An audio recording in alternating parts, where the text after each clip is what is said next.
Hey there, I am so glad you're here. Come on in and enjoy Coffee Chat at the Cubbyhole.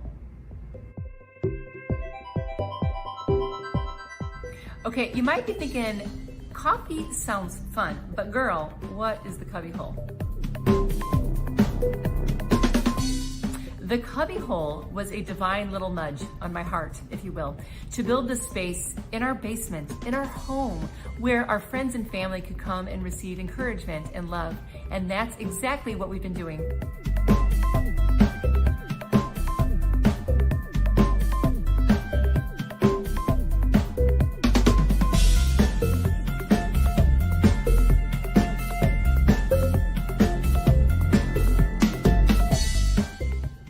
I've always known that the Cubbyhole would have a ripple effect out into the world, that it could bring encouragement and hope, not just to people that could visit here in person. That is exactly why I do coffee chats. I get to take some of the coolest people that are just like you and just like me, who have skill and talent, but most importantly, they have a vulnerable, relatable story that we can all glean some hope and encouragement from.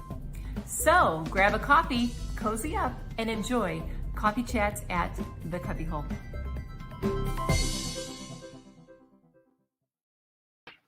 Well, good morning, everybody. Happy Friday, and welcome to Coffee Chats at the Cubbyhole.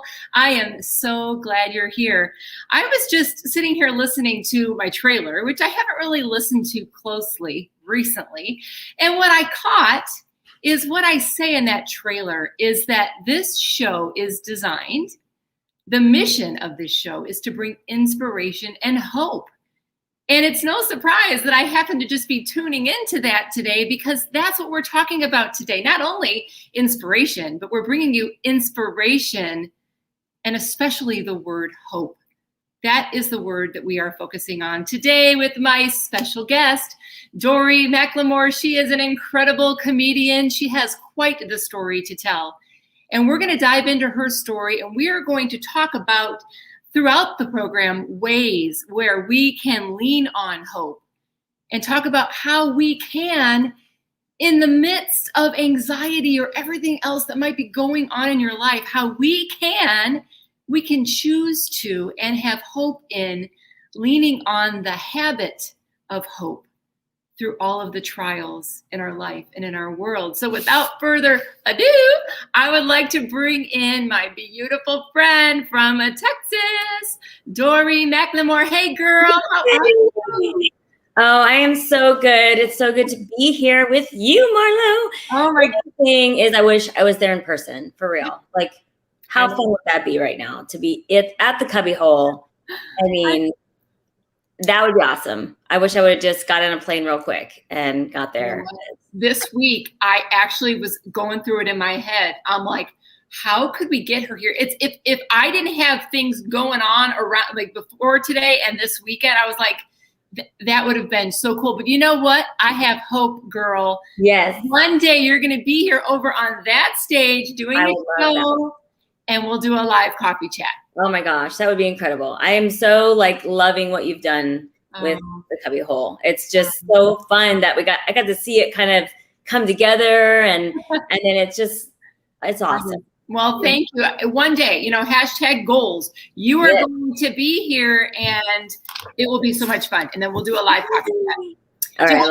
Do you have coffee? Or we're having- I do. I have 2 cups. So this is my first cup that I am almost done with. And then I made a backup cup of coffee, because I usually do have 2 cups of coffee, every day. So every morning before I'm even really talking to people. So this is new that we're having this. I need my fuel. I got to have my coffee right here, so I'm all ready. Well, I have this weird belief, Marlo, that caffeine is keeping me alive. Like I have really low blood pressure, and I always think, well, what if I just stopped drinking caffeine? I think I would actually die. So I was like, this is keeping me alive right now. So you're like, no, I would literally die because it helps the blood pressure. Keep it up there. Yes. Oh, well, my mom is watching. She says, good morning, girls. Hello, Mom. Hello. Oh, Dorie, we have so much to get to today. I can't wait. so much. And you have a book that you just released that we're going to be talking about in a minute. But before I show the book and we really dive into talking about your book, I just want to say what the title is, because it's what we're talking about today. It says, Hope, look, your title is Hope Looks Good on You. Yes.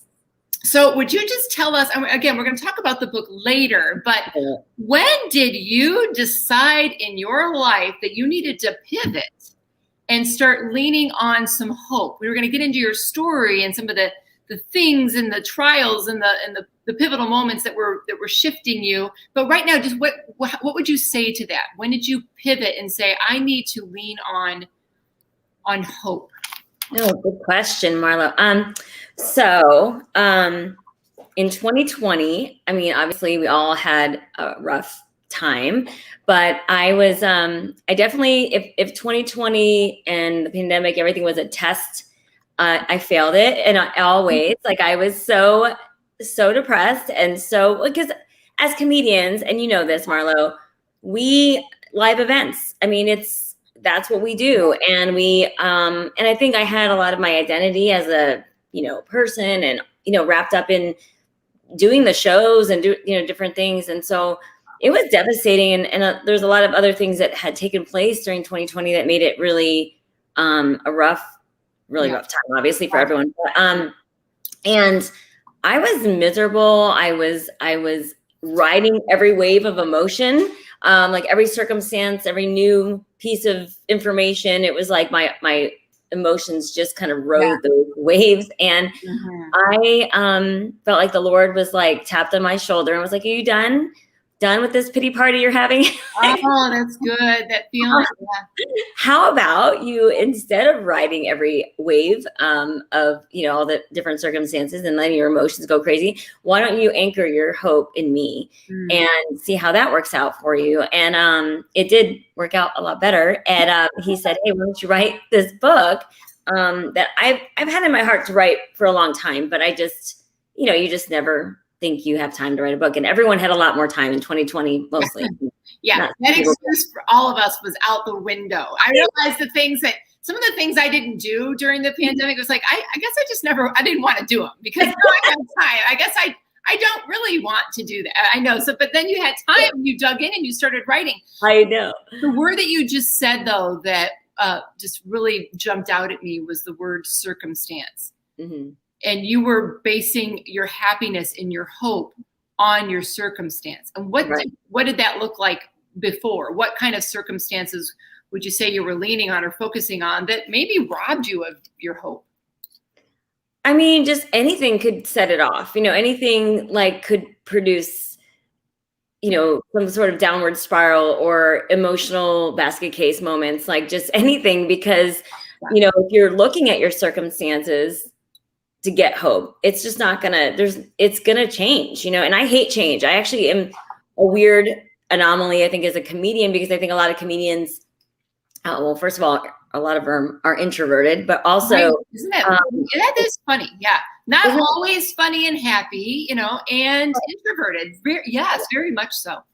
And I think a lot of if I'm outgoing, I'm an anomaly, because usually they like risk and change and everything's different all the time. And I'm like, I do not like change. Like, I want everything to be the same. And so when things start changing around me, I start to have anxiety. I start to freak out. So, so that's why I think 2020 was so difficult. Was that everything was different. Everything was, normal things that we took for granted, probably all changed. And it was like, no, I don't want change. So, before 2020, it would be things like, I don't know, we would get maybe a bill that was unexpected, or we would get, my kids would do something that would shock us or surprise us. Like, what are you doing? And that's all changed. So that was all triggering for you. Right. Like, what?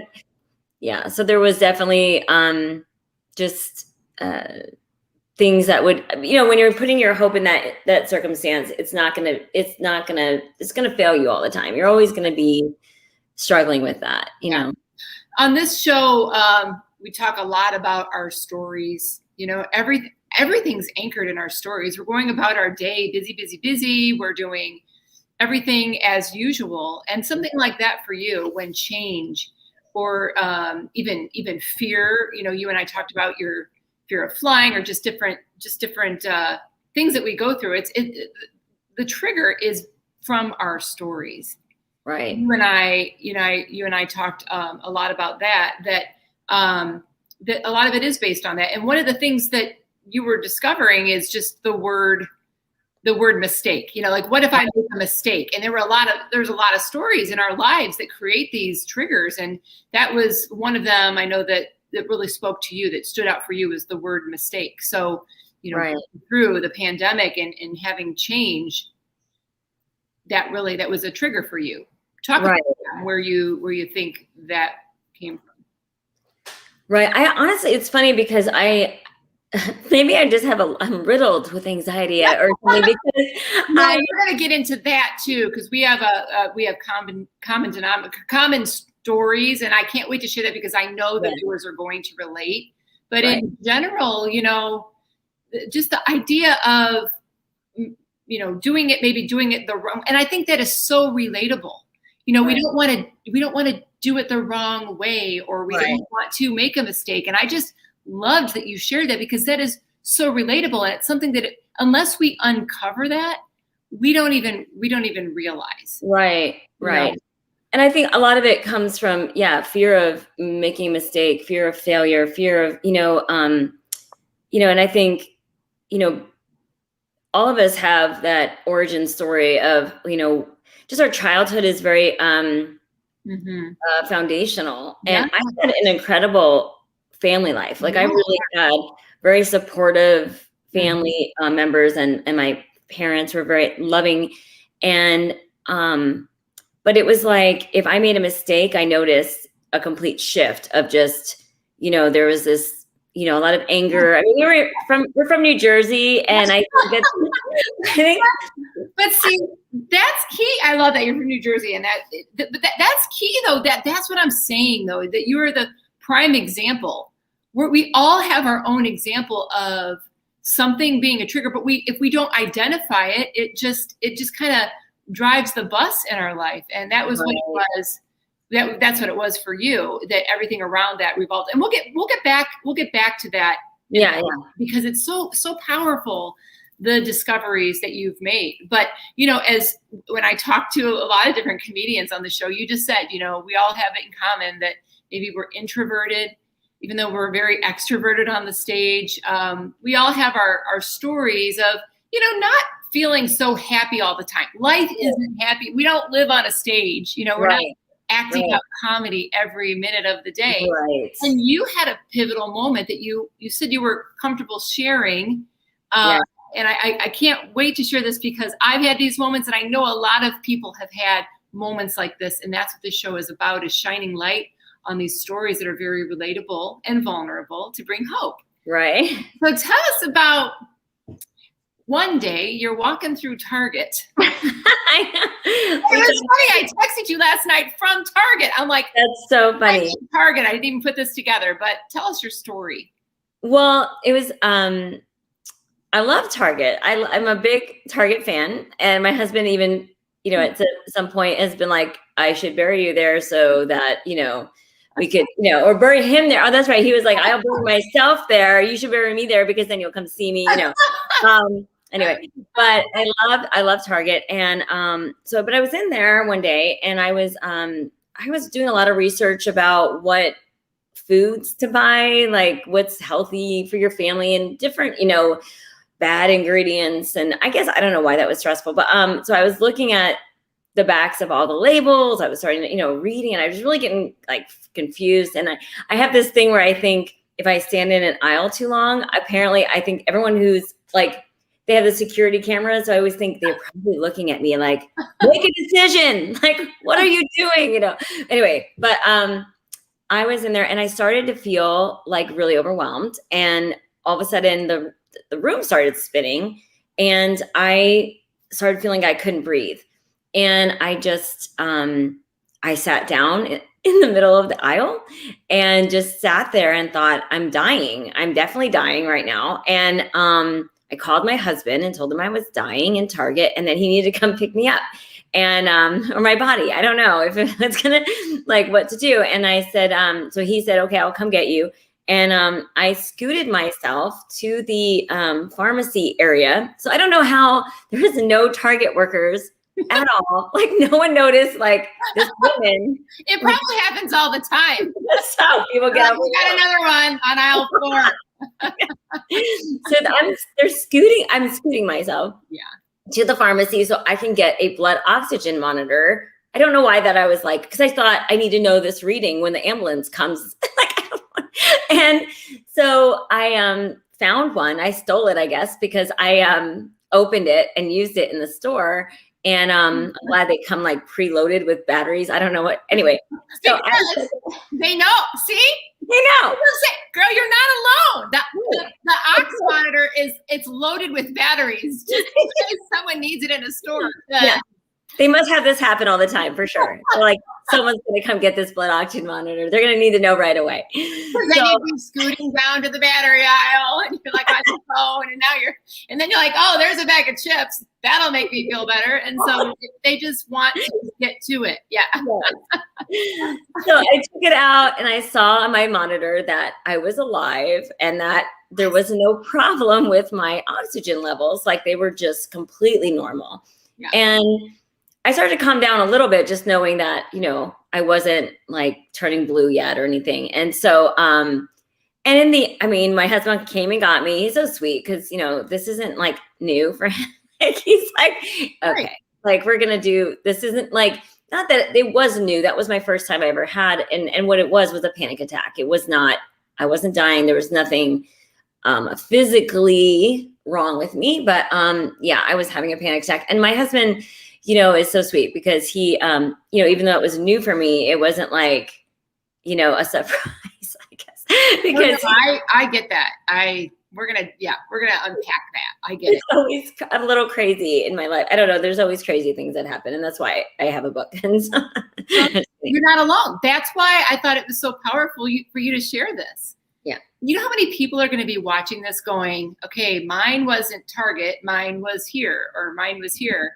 And I mean, it's beyond relatable. I know so many people that happens to, and it's happened for me. And we've talked about this on the show before. Yeah. We had episodes where that's what we were focusing on was anxiety and panic attacks. I wanted to say, I mean, of course, anything we say here, I think I'm about to say, it's not medical advice. If you feel something, you go in, we have become familiar with it, right? Because I was telling you that I had similar situations, but panic attacks can sometimes feel like a heart attack. So we're not saying just call it that. If you feel that, go in. Yes, that's the hard part. You don't know, right? You don't know, but I've been through this so many times. I didn't even know what it was. And I realized there's a difference in doing some research. There's a difference between anxiety and a panic attack.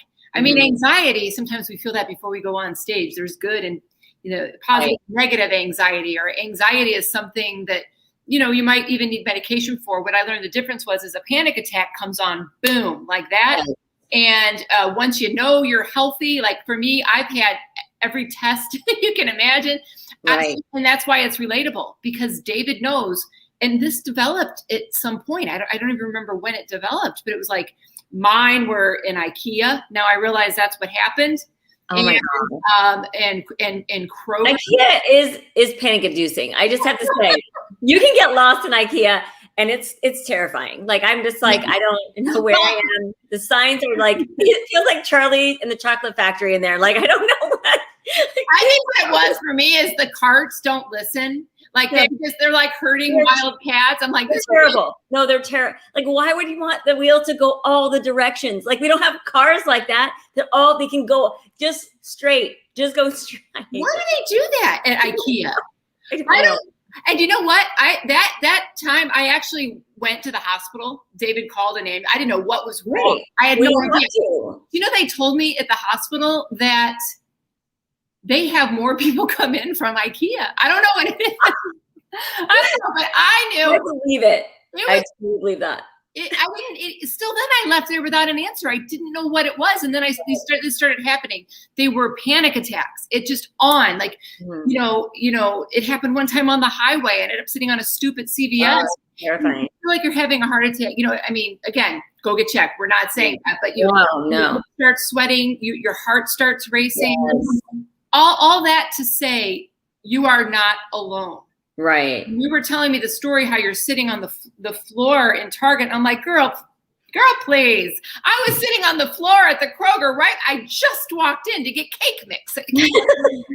So that's why I felt that this story of yours is so important to share, because you're not alone. You're not alone, and so many people can relate. And like you said, like your cover of your book says, "Hope looks good on you." There is hope, and and there is hope in just that little nugget of understanding of what that feels like. Mm-hmm. And I think, I was going to say, Marla, I forgot to say this part. It's funny because in the moment I wasn't thinking about this exactly. Like I was getting that blood oxygen level to really have a reading for the ambulance people. But I was thinking about it later, and now I bought that blood oxygen level monitor and put it in my purse. And if I have one, or it starts to feel like it's coming on, I'll take my blood oxygen level, because it's a fact. And sometimes I think we can get so caught up in feeling and emotion, and it causes that downward spiral effect. And now for me, I don't feel it in my heart. I feel it more of I can't breathe. And so I think the blood oxygen level, and maybe even does have a heartbeat, heart thing too. But like you said, go to the hospital if you have any of those symptoms. But for me, I think I feel like I couldn't breathe. And I knew when I saw the blood oxygen monitor saying I was healthy, that it was like, okay, Dorie, the fact is you're fine, medically. So you are allowing this to take over. And because it was emotional, it's and not that you can just power through it, but I'm saying like, there is like I could have really went for it with the downward spiral. I could have really embraced it. And I think they would have increased. I think I would have had more and more problems with it. I think there was some power in saying, no, this is the truth. The truth is you're not dying. So yeah. That's so powerful. That blood oxygen monitor is such a powerful, tangible point. It's a good example, because that is true. And that's one thing that I learned in doing research about panic attacks, is when you know that you're going to be okay, and you do know, like for me, I know my health, it's textbook. That's what my doctors tell me, for the most part, textbook. So I know, but when I know what it feels like, and I also know from doing that research and actually watching videos of a young girl on the beach having a panic attack, it will subside when you can tell yourself the facts. Yes. I am okay. And again, don't mess around if you think you need to go in. But when for me and for you, we're healthy. It's okay. It will subside. Breathe. That blood oxygen meter that showed you are okay. But what I love most about this story, I should have had you start here, because I started with the concept of you uncovering that it was mistakes. I typed this out, and let me explain this. Let me show this real quick. I wrote this out. I wrote this. Let me put this up here. Your whys lead to your wisdom. The whys. Okay. Your whys. This is alluding to the fact that our stories matter. When we figure out why we react certain ways, we can possibly stop it, if we can, hopefully, before the panic attack starts. So I just want to mirror back to you some of the things that you said standing there in that aisle at Target. You were making a decision because you were loving your family and you wanted to give them good food. So you were reading the label, trying to make a decision. You said you felt overwhelmed in making those decisions because you wanted to care for your family. You mentioned that the camera might be looking at you and you might have been standing there too long. And I love this about you because it reminds me of me and it reminds me of so many of us. The people-pleasing tendencies in us. Yes. You wanted to scoot to get a blood oxygen meter so that you could see it, but you were also thinking then I can let the ambulance, I can let the people know. So, but all those moments, I love that. That's got to be a joke somewhere about. That's funny. I didn't think about it that way. I'm like, I want to make sure. Point that the ambulance workers, with my lack of information. You've got the oxygen mask on. You're like, is everybody warm enough in here? Is everybody okay? I have my blood oxygen level, so I don't even want you to have to. But I didn't take my blood, but it didn't work out. Here, let me tap my arm so you can get. Are you okay? I don't want you guys. I'm so sorry about this. I'm so sorry I had to come out here. I went in for bread, and now look at me. I hate this. You're probably busy, aren't you? It's so funny. It's so true. It's so true. I would. Oh my God. I'm so sorry about this, you guys. That's where we can find hope, is when we can transcend through the hard stuff and get eventually to the laughter. It happens eventually. But those moments, let's go back to those moments. You're making a decision. You're overwhelmed. You're like, oh my gosh, I've been on the camera too long. Is it any wonder you had a panic attack? Because it's rooted back to your why. And I don't think your why is any different than a lot of other people. Your why is you want to do it right. Yeah. Maybe there's moments in your life, and I'll speak for everybody. I'll speak for myself. I'll speak for everybody watching. There's moments in our life that caused us shame. They caused us guilt. They caused us to doubt ourselves. It's where our fear is anchored. Even our anger. You mentioned the word anger. As mamas, we have those moments where we're so angry and we just feel so bad. And so all of those. That's why I love your word mistake, because I think we can all relate to that. What if I make a mistake? Yeah. What if I buy the wrong food? It triggered you, and that's what triggered your panic attack. Right. That's what's so cool about you being willing to talk about this. Is I encourage everybody that if you are experiencing anxiety or a panic attack, get to your why. Yeah. And your why is in your stories. Right. And I am so thankful for you sharing that, Dorie. What do you say about that? Like, how do you feel about that moment in Target, standing there in that aisle? Do you see that? Yeah, I didn't even think about it that way. That honestly, I probably was thinking, I felt guilt about not feeding my family good food. I thought, what in the world am I, serving them? And look at all these, ingredients and preservatives. I've just been buying all this food, and I just felt like I was making mistakes. I felt like there was just shortcomings in my life. And I think we were talking about, like the origin story of some of it. And I kind of traced it back a little bit to, even as a young girl, if I knew, because I became an overachiever. I don't know if it was first or after this, but I felt like, if I noticed that if I did good things, there was a lot of praise, there was a lot of excitement, and then if I made a mistake, because I'm telling you, there's some of it's cultural, just like, and, we just kind of I got yelled at, or I would get, and in my mind as a young child, I was thinking, I'm not loved right now because I am being yelled at. I'm being, berated or whatever. And I thought, okay, my solution is I will never make another mistake. That's it. Yes. And there was a vow. I honestly made a vow to myself, and vows are powerful. And when you say, I will never, a lot of times you are actually making an internal vow with yourself. Yep. So I made a vow never to make a mistake. Well, the problem with that is that we all make mistakes. And but I lived by that. So when I made a mistake, I was so unforgiving of myself, and I would beat myself up emotionally. I had a lot of self-hatred growing up, because every time I made a mistake, I would tell myself, you're such an idiot. You're such an idiot.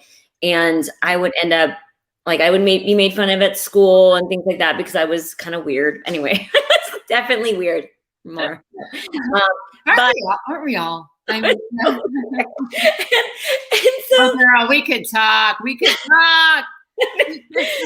So but my defense mechanism was always to, like, say it first. So, like, if I could call myself out and say, that was stupid, or I'm an idiot, or I'm so, that was dorky, or whatever. Like, if I could just call it out first, then it didn't hurt as bad, because then it was me saying it instead of someone else saying it. And so I just got in the habit of, like, if I made a mistake at home, I wanted to be the first one to say I'm an idiot, like, so that my dad or my mom, whoever isn't going to say, that was, you take it, and that was your way of, okay, interesting. I hate to keep, I don't want to like pinpoint you. I don't want you to feel like I'm just, saying this about you, because I'm saying it about all of us. But right. That is how we end up, comedians, self-deprecating humor, like right away, let's just get it out, like right off the bat, let's mention the thing that you probably see, and that we do that. Yeah. But it takes the power away from what we feel is obvious. And that's where that it ends up transferring into how we show up in the world. Yeah. Like you can't receive a compliment. Right. Someone gives you a compliment, you immediately shut it down because exactly what you were talking about. Yes. Well, I mean, I think that causes a lot of anxiety when you are constantly living in a state of trying to be perfect, and it's funny because it doesn't translate to like my house or like different, like there's parts of my house that are pretty and are clean, but it's like weird that I'm not a perfectionist in all areas, but there's certain things that if I mess up, I'm devastated, it's devastating to me. And it's like, and you feel like, and it's funny because sometimes I will be, maybe come across as angry but really I'm angry at myself because, if my daughter's room isn't clean, my immediate thought is she didn't learn how to be clean because I'm a bad mother. It's like this like downward spiral of thoughts. Like, and but sometimes I'll get angry at her for not cleaning her room, but I'm realizing I'm not really angry about that. I'm not a big clean freak. I just am mad because I didn't teach her well. And I didn't, make those, like I'm a failure as a mom because I didn't teach her how to keep a clean room. I mean, that's like the far reaching, but that produces a lot of anxiety because you're just always living under this cloud of, you can't make a mistake. You can't, and no one's perfect. And it's just, and I think, I've tried to, really reframe it because I need to, and I think that's what the Lord was doing with this book and with this, time. He's like, you can't just keep, measuring yourself against all this stuff and like, keep writing every failure, and mistake you make. You can't ride this wave of guilt and shame and, shortcoming that you feel like you're not enough. It's like, you have to put your hope in me and stop the cycle. It's just, it's unhealthy for you. And it's, it's not what he wants for us at all. So do you remember the movie Flashdance? Did you ever see Flashdance? I don't think I was allowed to watch it. I know. It did determine that talking this week. I realized you are, no wonder you are. Yes. But the movie Flashdance, there's a scene where she goes in and she's nervous and this is her big moment. And you see all these judges. And I was just picturing this one older woman who I think she's looking over her glasses and they all look really just this angsty, staunch looks on their face. And it's very nerve wracking. And so that's what I picture. I always talk about how we have these different versions of us and the storytellers in our mind. You could call them the board of directors. I talked to Christy Condor on the show. I think she called them her council members. And it's true. Those are the versions of us that are talking to us, like the one that says you can't make a mistake or whatever it is. We feel like they're judging us in a way. And when you walk in your daughter's bedroom, and that's so relatable, I had to get to the heart of why am I so angry and upset about my daughter's bedrooms? Because sometimes I just pull the door shut, but sometimes we do equate it to our ability to parent. Yes. And then you get older and wiser and we eventually go, okay, you know what? That's their space. And then we get angry again. It's a cycle because we're willing to let it go. But then we're like, that's what I do. I build it up in my head. I'm not teaching them to be, to care about their personal space. So we have this board of directors, this council in our head telling us what we're doing right and wrong. And that's what God was telling you is lean on him. Don't listen to all the voices, right? Yeah. All the versions of you. Yeah. And so I wanted you to be able to finish your thought on that. I kind of jumped in there. Well, no, I like that board of directors idea. I think that's so true that we all have this like critical voice sometimes in our head. And, I do think that's the enemy just lying to us, just saying, you're not good enough. Look what you did here. You're actually not even, fit to be a mom. You're not, just crazy stuff that like, if I say it out loud or say it to someone else, they're like, what are you talking about? And And it's lies. And that's why I think the truth is so important. And I think, putting our hope in God is important, because otherwise we will just be washed away in the waves of all these different voices and all the different, versions and and triggers. Yes. I would love to, I want to talk about your book. This is your book, you guys. This is available on Amazon. Isn't that awesome? I love this book. Hope Looks Good on You. I want to talk about some of your favorite stories. I would love to share a couple of mine, but do you have a favorite story in here, or one that really speaks to what we're talking about right now? Okay, I'm trying to think if it speaks to what we're talking about, but it's my favorite. I think one of my favorite stories is the mute hunchback story, which I think is like the last story. And my daughters were like, "Mom, you have to put a picture of yourself dressed in the mute hunchback costume, because no one will believe that this is true if you don't." So that's why there's actually pictures in the back of the book, because several times I'm like, yeah, this is not believable unless you see a picture of it. So the mute hunchback story is just, I'm looking at it. You have to order one in order to be able to see it. That is good. So I was in page 148. I love it. I was in theater in school. And I thought in my mind, when you look back, sometimes you paint it a certain way. And I thought I was like some kind of theater star, like in high school. And I was taking my kids to see a play or musical that I had been in. And it was Bye Bye Birdie. And they were watching it. We're watching it. I'm like, wow, this is exactly the script we use. Like, it wasn't like a variation. I was like, oh, this is the script, we used in my high school. And I was kind of braggish to my kids. And then, and my part, I was like, oh my gosh, that was me. And I was like, I remember that, and then all of a sudden my character sang a solo. And I was like, I did not sing a solo. And I realized that the only change that my high school director had made to the musical was cutting my solo. And so I was like, oh. And I knew I couldn't really sing. Like, I know I can't sing. I love karaoke, but I'm terrible at it, like seriously bad. And I love it because of that. And so it's no surprise they changed that. But so what made me remember, though, was that I was cast as a mute hunchback in a different play. And there was no hunchback in the script. They added it for me. Like, it was not even in the script. And they were like, you know what we need? You know what this musical needs? It needs a hunchback. And they told me, it's going to be you, but it's mute. It's a mute hunchback. And I'm like, so I don't sing with the chorus? No, you don't sing with the other members of the play. Do I dance? No, you just sway. You're just going to sway. You're going to sway here. This is the part where you sway. Oh, swaying. No singing. Okay. No singing. No singing, no humming, nothing. They're like, we're mute. And you're going to sway. And they had me do this, like they put a hump in my back. And they had an old, like, gray wig, because I was also old. Like, you couldn't just have a young, strong hunchback.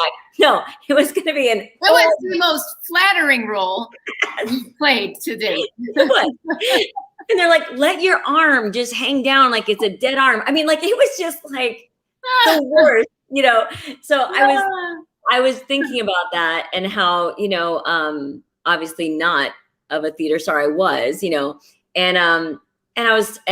I don't know, God kind of downloaded this whole like mini sermon to me about how, little parts in people always say there's no little part, there's just small actors, there's no, and I think that's a lie, but whatever. But in life, there are little parts that I guess what God was trying to speak to me was that even though we have, look at God and how big he is and how small we are in comparison. Yeah. And yet we could be like, oh, I'm small. I'm insignificant. But honestly, realizing the vastness of God, mm-hmm. and how small we are in comparison should actually encourage us to know how much he loves us in spite of the small part we play in this, and how grateful I am that I can be part of that big picture and of what God's doing in the world. And so I think that was sort of it's not necessarily all about hope. The book isn't all like hope, but it's about, I think it just kind of hopefully hope weaves through it, and it provides hope, a dose of hope every day to people who. Wow. Especially hearing your story here, it makes this title even more sweet. And, I feel that, hope looks good on you, Dorie, after all that you have journeyed through and learned. And then you had the willingness to surrender and listen to what God was saying. Is that, okay, now he said to you, are we done here? Like when our kids throw a temper tantrum, you want to say, okay, are we done? Or we back in the mirror. We're like, okay, now.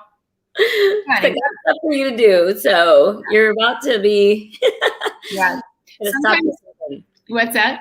I said, we got to stop our pity party. And, that's. Well, it's important. Yeah, you're right. Like eventually, right? We have to find a way to get out of the well. But to that point too, pity parties are important.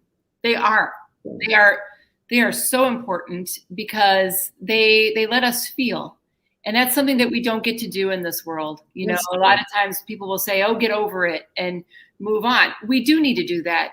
Right. Eventually. But having that pity party and feeling it, there's so much we can learn from that. And I love that God just said that to you though, like, okay, now my sweet daughter, are you done? And in such the loving way that only God can do, are you done now? Because I have bigger things for you. Yeah. I said that to you this week. I just see this beautiful dock, and I just see you walking out, and with all these pillars of anchors that are holding up the dock, as you're just walking out to the more and more that he is calling you to do. And I love having a front row seat to be able to watch it as your friend, because I see it, and I'm just so thankful for your surrender and your obedience to write this book. And you're sharing all the stories, but the overall crescendo is that it looks good on you sitting here today, being able to look at you, knowing what you've walked through, that it looks good on you. I want to talk about a couple of my favorite stories. Yes, I want to hear this. I love the Tin Man story. I love it. Okay, first of all, your book is written in such a cool way because it's just natural. You're not even trying to highlight you're the funny woman that you are. It just comes out. And I love your stories. I love the way you set up the Tin Man and the costumes and how you were dressed as a child, and that the message is really, she takes a story about dressing up like the Tin Man and she turns it into a story about loving your neighbors and loving others and loving on neighbors. And if you get some candy in the meantime, I love that you say that. Well, so be it. My favorite story though is one that you originally were considering not putting in the book, and it's called Frames. And immediately, I hadn't read that yet. When you told me that, I got off the phone, and when I went and read it, I'm like, oh my gosh. And I realized now, talking to you this week about this whole idea of mistakes, the thing that you said is, I mentioned that I got angry at my son, and that's why you wanted to take it out, because you were, and now we've uncovered that, or you did by just talking, is that you feel like it was maybe a mistake that you yelled at your son, or in that moment you felt so guilty about it. And I was like, girl, please, aren't we? What? We all yell at our kids at some point. Right. What I love about that story, I mean, I don't want to give it away. You guys have to read it. But man, I sent you a video the other day and told you how much that chapter meant to me. I read it out loud to my girls. I read it to David. Holy moly, you guys have to read this chapter called Frames, because it will change the way you see people in your world. And it just meant so much to me. And I don't want to say any more about that because I don't want to give it away. But it's one of those little moments, or those valuable little things, nuggets that you pick up along the way, that it's rooted in my head, and I won't forget it.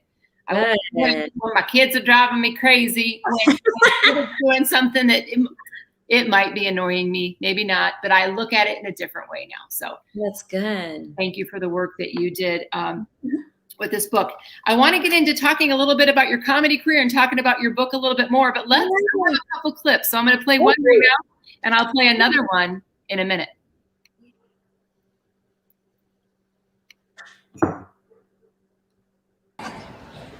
Like, I never shop at those stores like Neiman Marcus, Nordstrom's, no.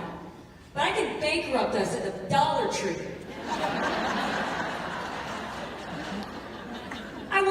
like I own the place. I can buy anything in this store.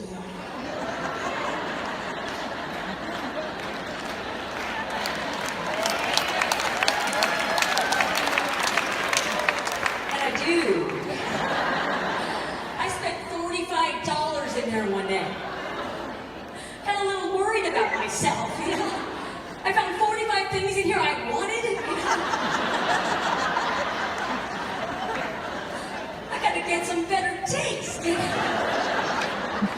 And you can't put anything back, you know. It's too expensive.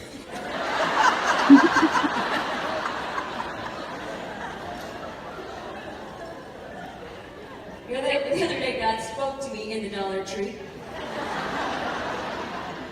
That's how God speaks to me while I'm shopping. Get my attention. And I felt like he said, Dorie, why do you have Dollar Tree faith? That's true. You have Dollar Tree faith. You have faith for all those little things in your life, but you don't have that kind of faith when it comes to the Neiman Marcus issues in your life. You don't. He said, don't you know that my shoulders are big enough and that you can hope in me for all those issues? And that was convicting. And you reminded me of this awesome scripture from Proverbs 31 woman. I don't agree with everything she stands for.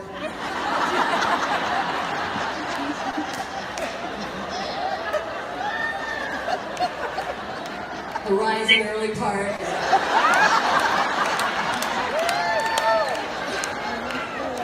It's overrated. But I do love verse 25.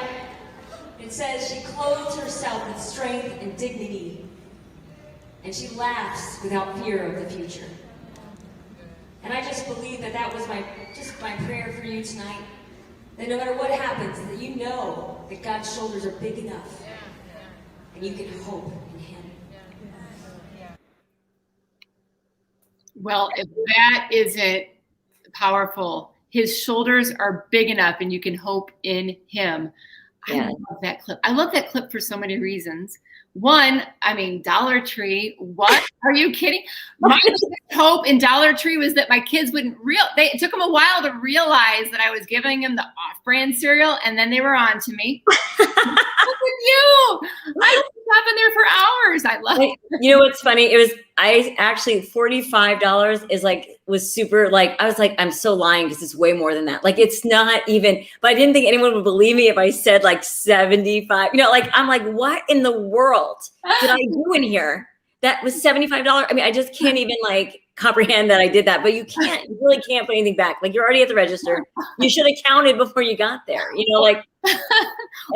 you should have really fully thought about whether you need that big jar of marbles, but they just, I'll do something with it and some twine and some glitter. Why do I buy this? Potpourri is what in the world? Why did I buy potpourri? Who buys potpourri anymore? Why do they make this? I haven't watched that video clip in forever. And what's crazy is that verse is what I've been writing in everyone's books this last month. And I did not know I had that in there. I mean, I really forgot that I had been talking about that early. I mean, it's because that is a little older video. I haven't got very good video footage, but that one I kept up there, and I forgot about that scripture being part of what I talked about. So that's really cool. That is so cool. See, it's all the weave. He knows what's going to be important to us later. He puts it on our heart at a different point in our life. How did you say that? Why do you have Dollar Tree sized hope? Is that what you said? I think, faith at the time. Yeah, Dollar Store. Oh, I meant faith. Right. Yeah. Sorry. I think that I realized that I was, I would almost not go to God if there was something small. I'm like, I got this. It was just something, or I would go to God with it because I thought, well, he can handle this. But for some reason, I just would, I think that when my son was leaving for the military, or, I'm realizing, my fear about losing my parents one day, just death and things like that. I just felt like that was somehow I can't, like God wasn't big enough for that. And I'm like, why would I think that? Why would I not allow, like, if anything, it's the other way around. God is big enough for the bigger things. You know, you would think I would have, but in my head, I was like, that's just too much. And I'm just going to carry this, and I'm going to fret about it, and I'm going to worry about it. And I think the more I really got, was dealing with bigger issues. Cause when we were young, the issues are like my test at school. Oh no. Some childhoods, I'm sure people had way more issues than that, but I'm saying for me, some of it was like, I didn't get a good grade in school or something like that. But like, as you get older, you start facing these huge kind of things in your life, or possibilities of things happening, and dread. And I would I'm constantly living like almost like this hopeless life, where I was just not wanting to get my hopes up about anything good happening. And if things were good, I was like worrying that the other shoe would fall, that, oh, it's not going to last forever. I can't get my hopes up. I can't get excited about this because I had all this dread about the future. And I didn't think God could get me through that for some reason. And so I think that's when the Lord was also dealing with me even then, but now more and more, just about how, hope, living with hope is actually such a powerful thing. It's not like, I think I thought, oh, it's just like kind of like unrealistic optimism. You just, it's not real. It's, oh, get your hopes up. But I think the Lord was showing me, Dorie, you were protecting yourself against disappointment. That's what you thought you were doing by not letting yourself get your hopes up about stuff. But really, you're just, every time you do that, you're really just ensuring that you're going to be disappointed, because you're just never looking for the good thing. You're looking at the bad thing, and you're just always focusing on that instead of saying, I'm going to be hopeful about this. And if it doesn't work out exactly the way I think, I'm going to still enjoy the fact that I was hopeful in the middle of that. Yeah. And instead of, constantly living in this place of disappointment and saying something doesn't work out, well, I knew it wasn't going to work out, like that. Yeah. It's a glass half empty, glass half full somewhat, but it's more than that. It's really putting your hope in God and knowing that no matter what happens, you can live in this state of hopefulness, that it's going to be powerful in your life. And you're not going to have this negative, perspective on your life, and where it's going to drag you down, and you're going to have these downward spirals into anxiety and all those things. So I think he was just moving in me more and more with that. See, that's what's so relatable for everybody watching, is it's about discovery. Taking time and honoring yourself, knowing that we're worthy and important enough to find out our story, because whatever it is that's triggering us or holding us back, we're worth it to figure out why. Yeah. Those discoveries, just the fear of making a mistake and the realization, breakthrough, aha moment realization that I'm just protecting myself. Mm-hmm. It's like self-deprecating humor. I'm protecting myself that you're already not going to like me. So right. I'm letting you know that there's things about me that I don't like me, just so you can't, that's what we do. And I love this conversation. I love this, because that's why it's important to dig out the why, the where it came from. And then if it makes us sad, we can deal with it then, and we can process through it and cry or do whatever emotion we need to do to process through it. But then it's the the other side that you're talking about. That is so cool, Dorie. You've given so much for us to think about. I want to share one more clip, but before we do this, will you tell us how did you become a comedian? How did that start? Oh, that's a fun story. So it was 2006 actually, and I was at a women's retreat, and I had never, I always liked comedy, but I never, we didn't have YouTube back then. There was not a lot of, and a lot of it was, in my mind, I thought it was dirty, it had to be dirty. Yeah, there was no clean comedy, wasn't a huge thing. Right. So I barely saw any of it, but what I did, and little bits of just, especially like Patsy Claremont was my big, and she wasn't a comedian, but she was a speaker that used funny and faith together, and I just loved her. Anyway, so I didn't even know really what like a stand-up comedian really did. It wasn't something I was aspiring to be. But I went to this women's retreat, and I was actually at the altar and praying, just had some prayer times, and I felt like the Lord was like, "Hey, when you gonna do that speaking thing I was like put on your heart years ago to do?" And I was like, and I had this like conversation, like it wasn't audible, obviously, but I was like, well, I can't just walk up on stage and start talking. Like you have to be asked, Lord, to do this. Like, I don't know how you got to teach at the synagogues back in the day, but here now you can't just walk up on stage, they'll arrest you. So you have to be asked, to speak. And he was like, just say yes the next time you're asked. Like, that's all I'm asking. Like, you don't have to push this, like, just say yes. And I just thought, awesome, I'm off the hook. No one's going to ask me to speak randomly. So I thought, okay, yes, of course, I'll say yes, Well, the next day at the same retreat, my women's ministry director walks up to me and she says, Dorie, I heard that you were having the ladies up all night laughing last night. I want you to be our entertainment speaker at our next women's conference. And I was like, I don't even know what an entertainment speaker is. I'm like, so I forgot already what God told me. And I said, I'll pray about it, which in my head was like, yeah, I'm not doing that, and again, another way to get out. I'll just, I'm going to pray and it's happening. Okay, I'll seek God about it, but there was no way it was happening. And then we're driving home. I was with my friend driving home, and all of a sudden God was like, I just told you to say yes. And I was like, oh my gosh. So I called her up and said, I am so sorry. I was supposed to tell you yes. And I told you, something else. And so it was about 6 months out, and I was thankful for that. And she wanted me to do 30 minutes. And I didn't know at the time, I was too naive, didn't know that that's a lot of time. You don't start your comedy career with a 30-minute set. You do like 2 minutes or 2 minutes. No idea. So I was like, okay, 30 minutes. Okay. And that whole 6 months, I'm telling you, God was so merciful to me because I know he had it on my heart to do this. I would wake up laughing about something and write it down. I always had a notebook next to me. I feel like God kind of just downloaded an act to me because I did not have nothing.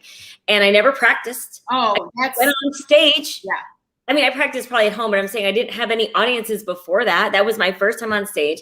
And it went well because it had to, because if it didn't, God knew I was going to never, ever do that again, So it had to go well, and it went well. And I honestly had a cruddy website at one point and then no website. But God literally has kept me working since 2006 off of word of mouth and just and then finally I did get I have a good website now because a friend is very talented that helped me out. But honestly, God has really given me such grace in my comedy ministry. And it was really neat, Marlo. If you have another minute here, I did not see at first how this was related to ministry. And, my husband and I were at the time working with a missions organization. And that was, honestly, my pulse, my heart is missions. And we've sent lots of people overseas on trips and long-term missionaries. And so I was like, Lord, this doesn't fit. What in the world is comedy? What does it have to do with ministry? And I was on another at a women's conference in that 6 month time period between when I got asked to do it and when I was actually on stage my first time. And I was at this conference, and they were doing the song Martina McBride sings that I think it's This One's for the Girls. Yeah. And it was I like that song. I love it. We had it for ladies night. I love it. It's such a good song. It's such a good song. And we were having a blast. The women were kind of dancing and we were having all this fun, and they were playing the song. And all of a sudden I'm like, God, why do you do this to me? But all of a sudden I looked around the room and everything was slow motion. And I felt like the Lord was showed me okay, that woman right there, she got divorced. She's carrying that burden. I look at someone else and I realized, I felt like God said that person deals with addiction. This person lost their son is a rebellion. And it was God, I don't know if that was the case. I never asked, went up to them and said, hey, did you get divorced? But I felt like the Lord was showing me kind of their story and their pain. And then he said, you are going to use comedy to help bring these women hope and joy in their story, in their pain. And I started weeping, crying. I must have looked like a crazy person because everyone else is laughing and we're dancing. And then I'm I had to leave the room because I was such a mess. That's awesome. And he was like, that's what comedy does. That's why it's a ministry. And I just felt okay, God, I'm in. I'm going to do it. And in that instant, that's why, aha moments, those breakthroughs, and they come from God. God gives them to us. They're the nuggets, the little sprinkles of what we need in that moment. He knew he had you on a journey. And it was like in that instant, your reason why shifted. And with anything, with comedy or anything we're doing on a stage, when we can shift our reason why from, it's easy to make it about us because it's our nerves, what if we're not good enough? What if when we shift it to that audience, even if we mess up, that audience member is like, okay, I can relate with that. That's beautiful, Dorie. When that you had your reason why. I love it. It's like you can almost see them with a headline over their head, and maybe it wasn't theirs, but they were representing somebody else. Right. And that in that moment, you're like, I have a gift that I can give to them, at least right now. Yeah. And who talks a lot about that? And coincidentally, you happen to open for him and work with him is Michael Jr. Yes. Very, very successful he's a comedian. I'm sure you guys know who Michael Jr. is. If for some reason you don't, use the Google. Yes. Michael Jr. is powerful, and that's his reason why. He does many documentaries about going out and helping people with so powerful and with laughter. He actually came to the Christian Comedy Association and spoke to all of us. And I know a lot of people refer to that talk that he gave us too, which is about shifting your why. What did he say? Don't look for the laugh. Look for an opportunity to give laughter. Yeah. I actually say that before I get on stage every time because he actually, back when I was starting comedy, my husband reached out to him. We didn't even know each other or nothing like that. And he reached out to a couple of different people and said, hey, my wife just got into comedy, but she got pregnant. And so she's, feeling nervous about getting back into it and how it's going to work out. Can you encourage her? And Michael Jr. called me. Just brand new to comedy. I can't believe that he took the time to do that. It was really amazing, and told me that exact truth that he says before he gets on the stage, that give joy instead of trying to get laughs. And I say that every time before I get on stage anywhere. It's my little mini mantra that's like, okay, this is why you're here. You're not here to get things from this audience. You're here to give it. Yeah, so good. My mom if she's still on, people ask me when I started comedy, and I always think of the handful of years ago that was. And I realized, no, it was back in my mom's living room when she would say, come on out here. That funny thing you did, do that thing. And my goal I had a goal I didn't know it was comedy. I just had a goal in that moment. My goal was to get my grandpa Frank's, for him to get his hanky out of his back pocket and wipe his tears because he was laughing so hard he was crying. His life wasn't super happy. Right. But he always appeared to. But when he laughed, he would cry. I don't know if he was laughing or crying because it just felt so good to laugh. But it was that moment that I realized that laughter was medicinal. And when I go to get nervous and make it all about me before I get on a stage, like Grandpa Frank, like you, these people, we need laughter. And it is such a beautiful joy. And I know you agree to be able to bring that and make it about the audience. Well, before we go, let's watch a little bit more of you because, girl, you light up stages. And I wanted to share as much of it as I could here on the show. Oh, thank you, Mom. Yeah, here we go. I love my mom. I think she probably had my whole baby book filled in because I was the firstborn. You want to hear it? I'm here, your firstborn.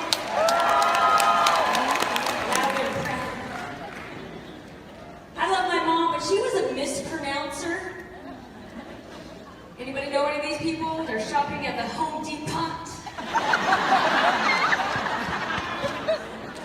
If you don't know any of these people, you probably are one of these people. Your friends just aren't telling you. My mom will go into a Mexican restaurant and she will order chicken guacatillas.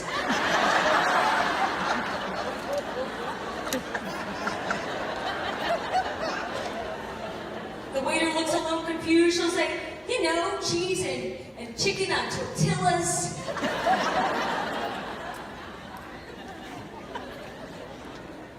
I don't know why we did this, but my mom and I decided to make my bridesmaids' dresses.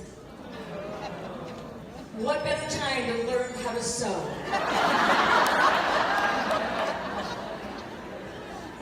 We figured out on the pattern we needed crepe back satin. We went into the fabric store. My mom went immediately to the front desk. She saw the woman, assumed for no reason that she was hard of hearing. And then she said, "Excuse me, but do you happen to have any cracked back Satan?"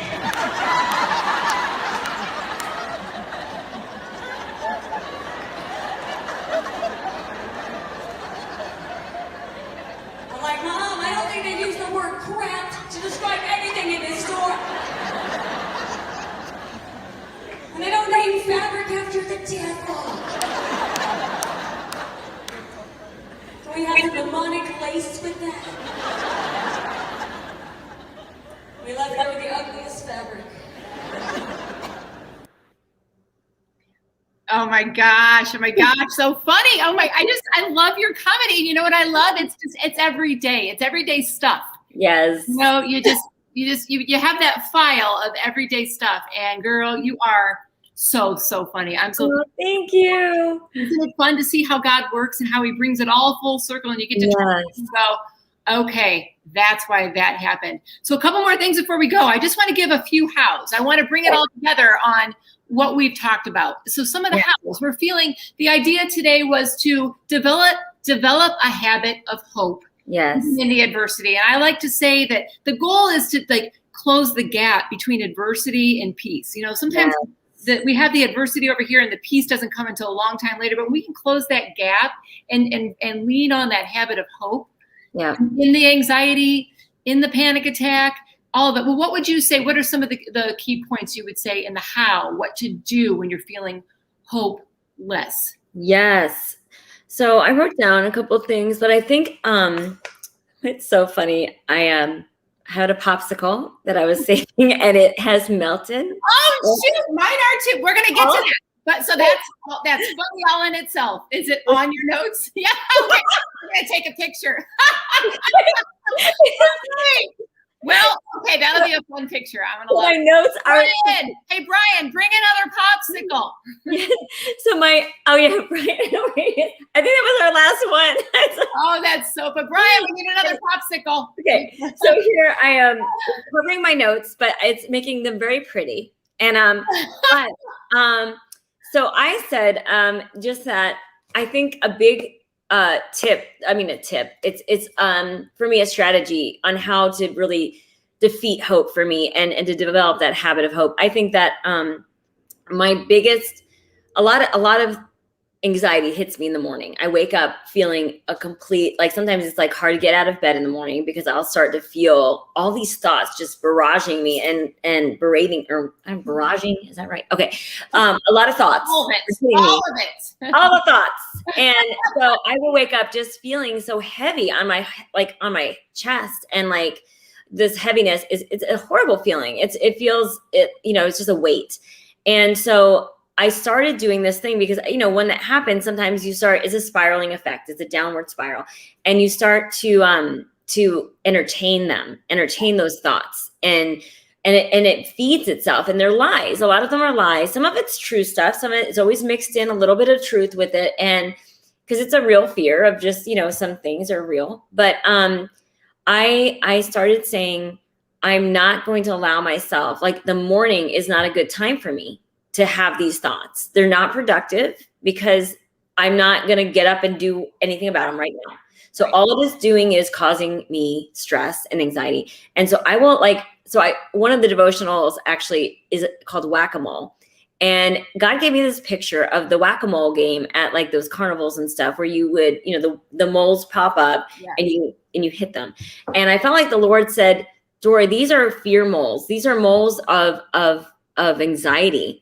And you can't let them stick around and fester and become more powerful. You need to whack them as soon as they pop up, because they'll pop up. They'll just pop up. Right. These thoughts that'll just popcorn popping in my head. It's just pop, pop, pop, pop. And these moles keep popping up. And I just say, no, I don't have the luxury of doing this right now. This is not a good time for me. I don't have a good handle on the morning. I need my coffee, and I'm not going to be able to be productive in this. And so it's really just causing me pain. And so I would whack them in my head. Something would pop up and you're like, you messed up. You didn't do that. Well, nope. Get down. Like, I can't do it right now. And later on today, we can do something productive about that. Yeah. But we're not going to do that right now. And gosh, I love what you're talking about there is putting a value on the fact that you know it's going to happen. Yeah. You're not surprised when it happens, because when you whack that one down, another one's going to pop up, and you know that, and you're aware of it. That's so good. So push them down, push it, not repress it, but no, pressing it, not like if something's really, it's not like always pressing it down. I do plan on dealing with that. Like, if there's a productive thing I can do about something, I will plan to do that later in the day. Right. And sometimes I'll even set an alarm to say, okay, I'm going to, like, if I'm nervous about my daughter's graduation party coming up and that's pops up immediately, I wake up in a cold sweat sometimes, like, I didn't do enough at her party. I'm like, what am I doing? So I just set an alarm. Hey, you need to think about these details later on. And that kind of is like, okay, there's certain things that aren't productive things you can do. Yeah. I think, but most of the time some of it's just worry and anxiety, and there's not really a productive thing. And I'm learning more and more that worry is not productive. Mm-hmm. You don't save up worry to get courage later. You don't do it. There's not a, that's good. You don't save up worry to get courage later. That's a sound bite. That's good. I like that. I like it. Yeah. But that's been huge for me because, and I think it was, I'm going to butcher her quote. Corey Ten Boom is one of my favorite. She's just awesome. I guess I like older people. I really love the wisdom that they have. It's so incredible. Yeah. And when she wrote some devotional books actually, but she wrote The Hiding Place, obviously. But she was a Holocaust survivor, and she wrote, and for her to write this, I'm like, and what she has seen and the horror she's been through, I'm like, I have not experienced anything in relation to that. And it's not even on a small, I can't even compare. But she wrote, fear does not, oh gosh, I even have it in here, actually. Fear does not, oh, see, I knew I was quote. She is good. I've heard a lot of quotes from her. I wish I had them written down. There's a lot of pastors that do quote her really good. Oh man, I totally butchered this, but hey, oh no, you're fine. It's how did I not remember the quote? She is my favorite quote. Marlo, I have no memory. This is my issue. Hey. Oh, here it is right here. I'm so happy. Okay. Hey. Lord, worry does not empty tomorrow of its sorrow. It empties today of its strength. Wow. Isn't that good? That's really good. Worry does not empty tomorrow of its sorrow. It empties today of its strength. So we can't save up. Yes. Strength, like worry doesn't build our strength up and like make it later on turn into courage. It just empties today of its strength. It's so good, and it robs us of our hope and our joy in that moment too. Yes, so good. Any other? I wrote down a few hows too based on our conversation. But do you have any others before we wrap up? You go. Yes. I wrote down that, just what we talked about. It's my hot button, which is minding out our story. Look what Dorie talked about with her story. I mean, why is where's the trigger? Where if we feel hopeless, we take it back to the trigger, which we take it back to the story, what happened. And then to not put your hope in the circumstance. Yes. Moment. And that, which leads to the third point that you were talking about, is putting your hope in him. Yeah. To go through the process, cry, feel it, and then surrender. That's how we're going to get out of that well. There was just one example I think we talked about on the phone the other day of just the that God is really using in my life too, is that, when you look for hope, it really is everywhere. You can't, and we talked about how if you're shopping for a certain car, like when I was shopping for I love my GMC Acadia I have now, and we were shopping for it, and it was like all of a sudden they're everywhere. Like you just saw GMC Acadia everywhere. And there's a scientific term for that. And you told me, do you remember what it is? It's reticular activation. Yes. I'll never remember that, Marlo, but I'll just call you. I'll just text you every time I need to know that. But it's like, if you're looking for something, it just shows up around you. It's not like these cars all of a sudden found me like, oh, I think she's shopping for us. Like we need to show up. They were always there, but I wasn't tuned into them because that wasn't what I was on my mind and my heart. But as soon as so I think what it is, we can always see bad circumstances and see the negative in things if that's what we're tuned into. It's always there. It's always there. And hope is always there. And when we look for hope, when we tune into hope, we're going to see hopeful things, and we're going to have a hopeful mindset, and we're going to have more joy in the moment that we're going through a hard time. Even if it doesn't work out the way we want, it's still a better place to be in, to live in a state of hope. It's part of the journey. And what you were just talking about seeing it, looking for it and seeing it.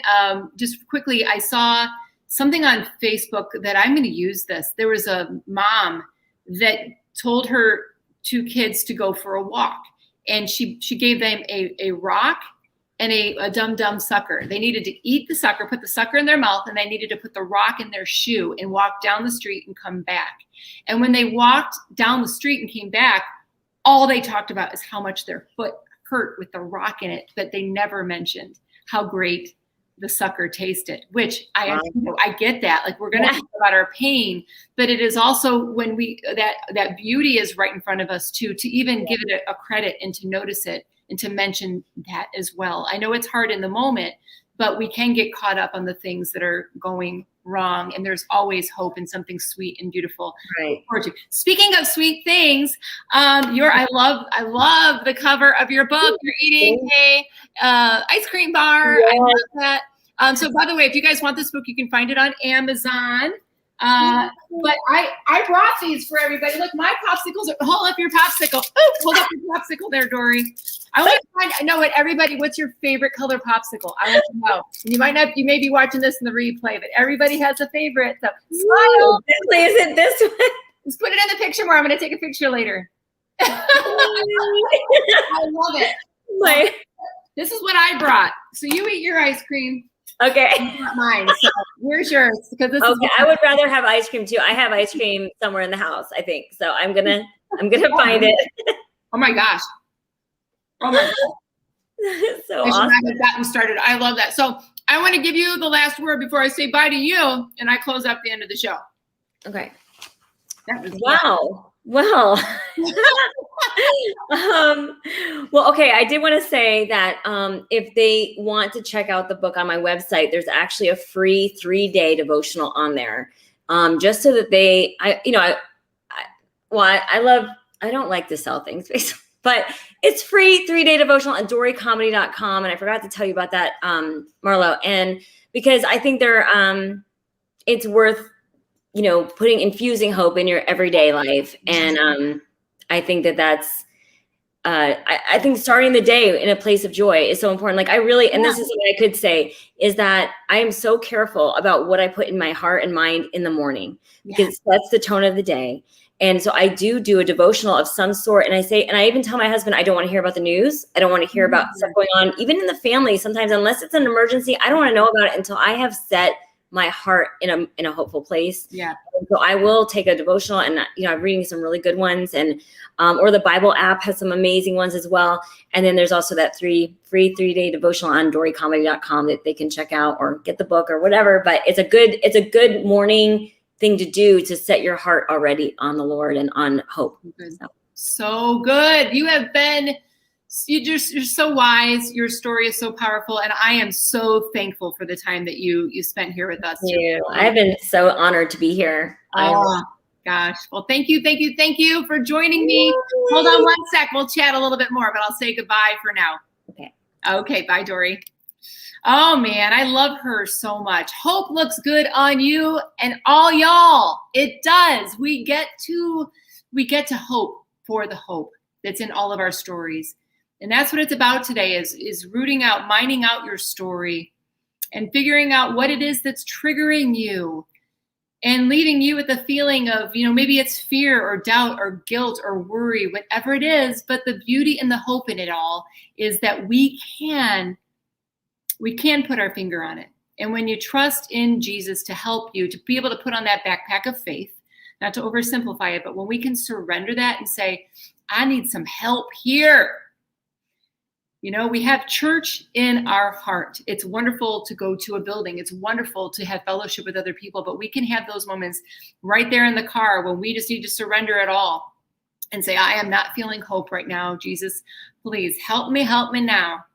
And that love, that support that he gives us it's like an ice cream kind of a sweet, which is why I love the cover of Dorie's book, Hope Looks Good on You. So grab it, find it on Amazon. I am so overjoyed and thankful for Dorie being here with us today. And I am so thankful for you joining us today. So whether you're watching us live or watching us in the replay, well, I am so happy that you were here. Okay, you guys have a great weekend, and we will see you next week. Bye, everybody.